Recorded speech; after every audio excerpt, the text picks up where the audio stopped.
It has no personality. It's the blandest pizza maybe I've ever had in 20 years. Michael. Joey. You know, our regulars from friends, from family, and everyone was basically just saying, F this guy, what does he know? I think we had a feeling we were on the radar just simply being a pizza place for the last 5 years. We're gonna talk with the operations manager, Michael, and Chef Joey about this pizzeria, what they do for slices, how they make the pizza, and so much more. And then we're gonna try it for ourselves to find out if this is in fact bland or bomb. Let's do it. We're in the kitchen now. We're gonna make some pie. The owner is from New Jersey and grew up eating pizzas from slice shops in New Jersey and on the East Coast. So we call ourselves a New York inspired or like East Coast style. I learned to make pizza Neapolitan style, so that's kind of like where this comes from, but it's kind of like a slap technique, but we use a 16-inch pie, 500 grams. It's bigger than what you would typically find for Neapolitan. So yeah, it's a little bit of kind of like a hybrid style. At Pizza Lobo, we hand stretch every single pizza. Just gonna form our crust here. We make all the pizzas on this little table that you're looking at here. Last year in 2024, we sold roughly 125,000 pizzas off this little table. How many inch pizza? 16? 16. So yeah, we use Caputo 00, 500 grams. For our 16-inch, we also do a 10-inch that is 200 grams. Right now we're using 4-day-old dough. We do like a half sourdough.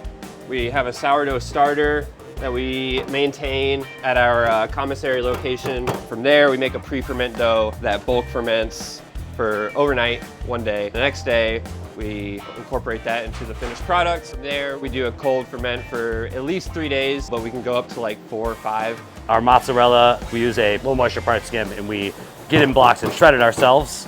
We used to have fresh mozz and regular, but we determined that a pizza place's identity is, are you a fresh mozz or a shredded mozz pizza place? We lean towards shredded mozz, and we shred it ourselves to avoid the anti-caking agents, like which uses cornstarch that kind of gets like glassy and not the ideal texture. We eyeball, because there's a lot of variance in what else goes on the pizza.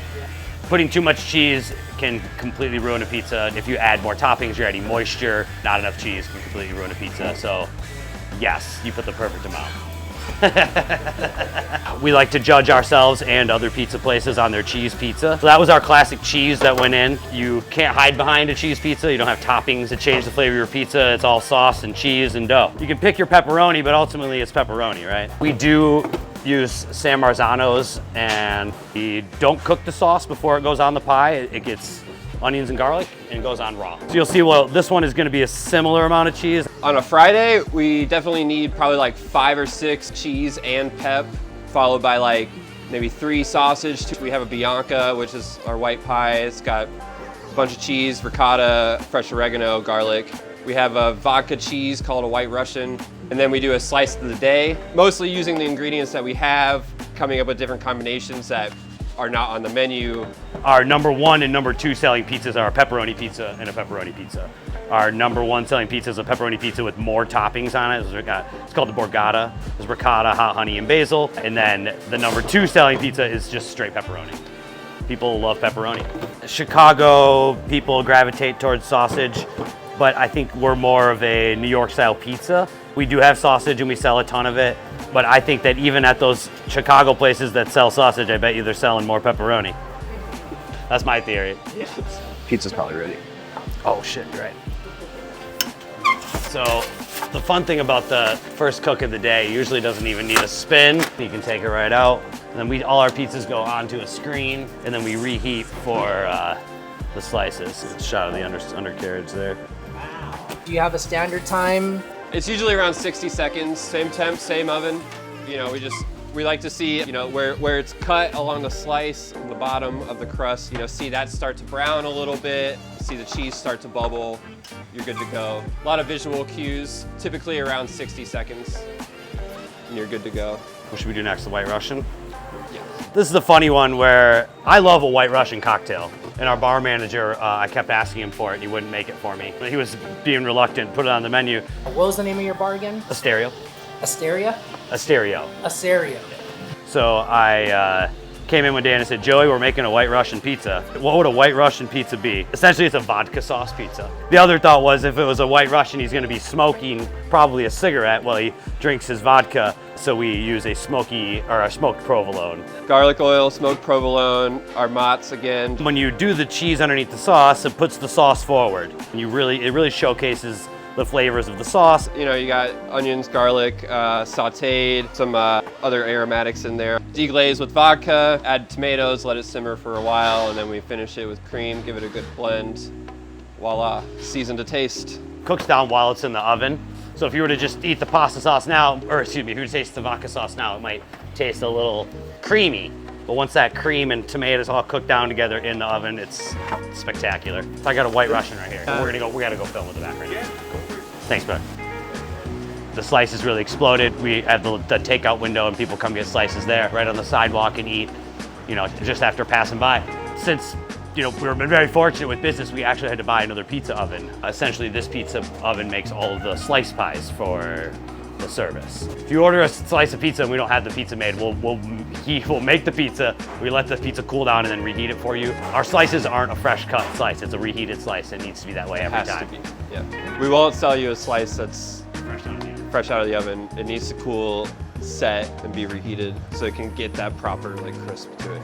You get a little crisp on the edge that doesn't exist if you don't do that. You know, when you first cut it, there's something different that happens with the pizza when you first cut it the first time and eat it right there. The cheese is a little slidier, if you will, or runnier and messier and hotter and maybe more dangerous.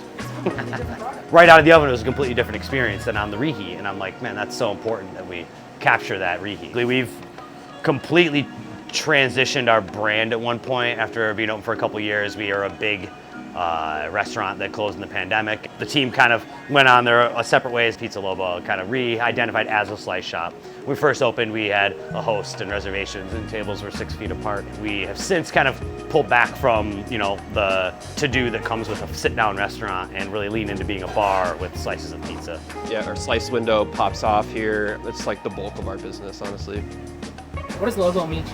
Wolf. Just wolf in Spanish. Yeah. Let's head out. Let's head in.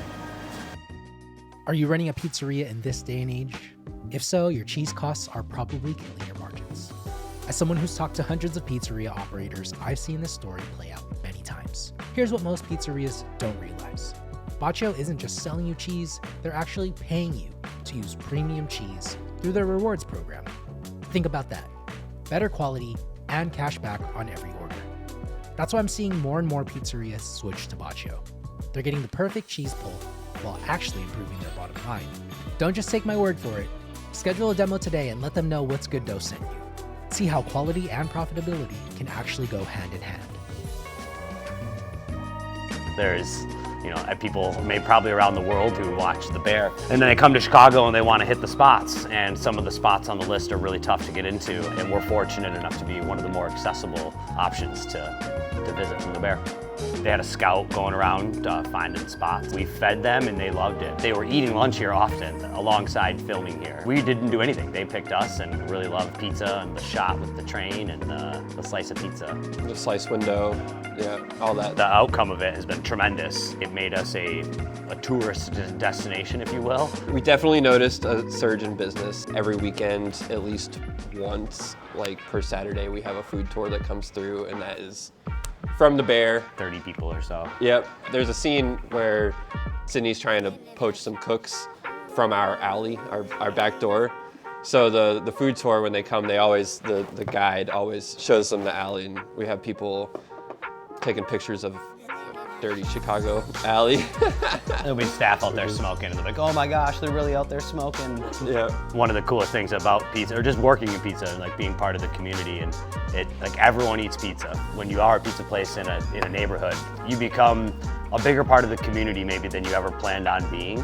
Kids grow up here. Some of our regulars got married here, then they had their kids, and now they come in with the kids. Over the last 5 years, you're seeing the kids grow up, and it makes me think back to my pizza place that I hold dear in my heart, that we become that for that kid and that family, and we take it serious. It feels like we're feeding, you know, kind of almost every person in the community, in the neighborhood. I hear the famous / infamous train. Yeah. I think that was one of the great shots from The Bear, but it was also one of the terrible shots for the Portnoy. Yeah. Well, the conditions are very similar today as they were that day. Because to be fair, it was like negative 10 degrees real feel that day. And that could affect your taste and your smell. You saw us making the pizzas. You saw us put pecorino or parm on every pizza that he couldn't smell, which is normally something you can smell. And then he said it was bland and couldn't taste. So I think that either had COVID or it was so cold. And you can be the judge. No pressure. Bland or bomb? Let's do it. I mean, look at that on the reheat. I definitely taste the parm, the pecorino. I taste quality. Pizza Lobo is far from bland. It's delicious.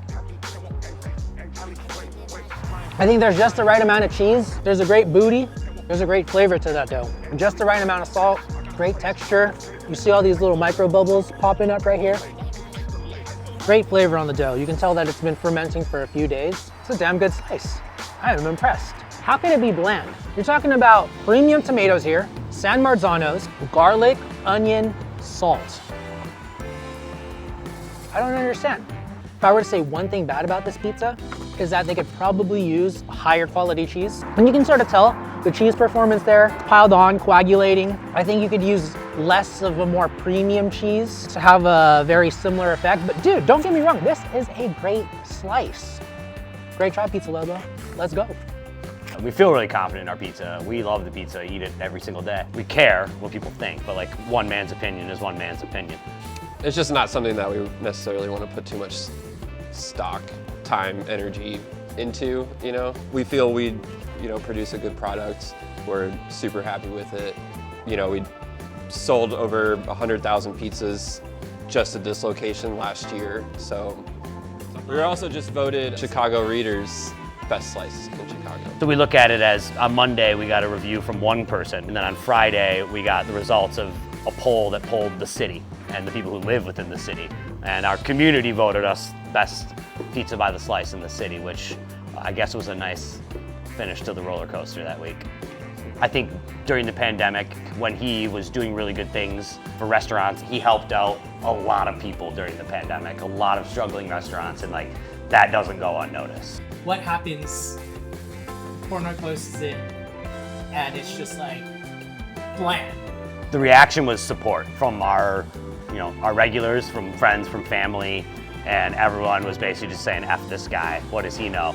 We have a lot of diehard fans of our pizza, and two of them sitting right here.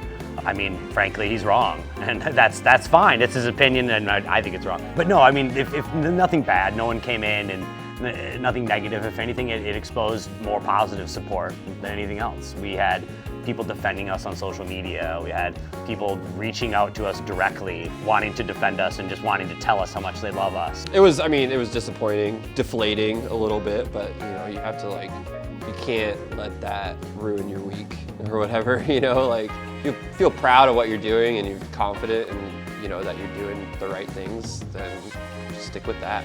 Which had a bigger effect, Portnoy's review or the bear on it? Definitely the bear. We're a tourist attraction. When someone comes in, you don't know if they follow Dave Portnoy, you don't know if they saw the reader results, but if they saw the bear, you probably know. When they come in for the tour, the people running the tour are dressed up like Carmi. Tour guys have blue aprons. And they got their bar towels. Good press, bad press, all press is good press.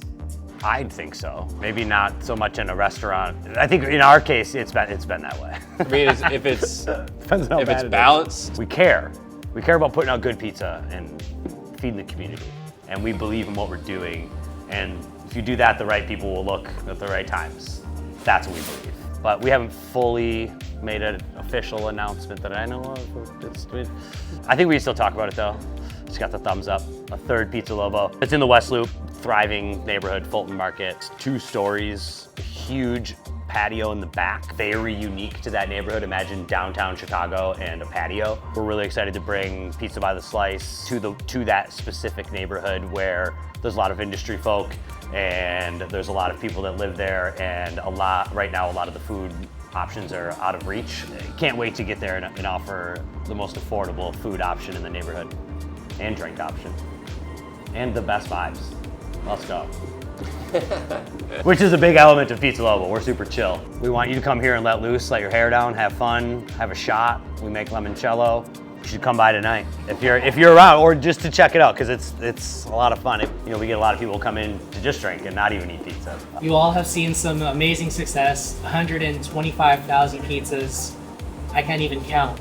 At each location. So clearly there's something going on, whether that's the vibe, the food, or a combination of the people, combination of everything. Like, you all are doing something right. You know, doing the simple things right, I think, is the most important thing when it comes to pizza. Keeping it simple, not trying to do too much. Making sure you have, you know, great dough, great sauce, great cheese, great toppings. If you can do all those things, then, you know, I think the rest will follow. Yeah, not trying to spread yourself too thin. Be open for lunch. Seriously, be approachable, be available. Yeah. When we wanted to open lunch, we would staff one person in front, one person in back, and we'd have $50 days. But you got to stick to it. You got to get through that.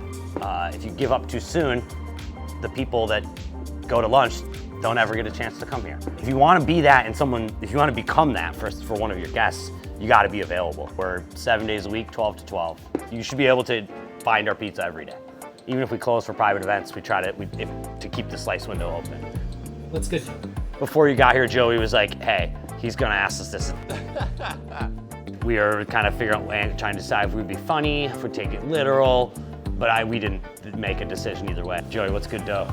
Anything that makes you happy, fills your tummy, you know? Morning. Putting the love into it, that's good dough. I echo that. If you make the dough, it's good enough. If you make it and you put love into it, we respect it and we appreciate it, and that's good. That's good dough. They're closed at the moment, but they're typically someone standing right here. Walk up and you can tap to pay and get a slice. I think the best way to experience our pizza is by the slice. Yeah.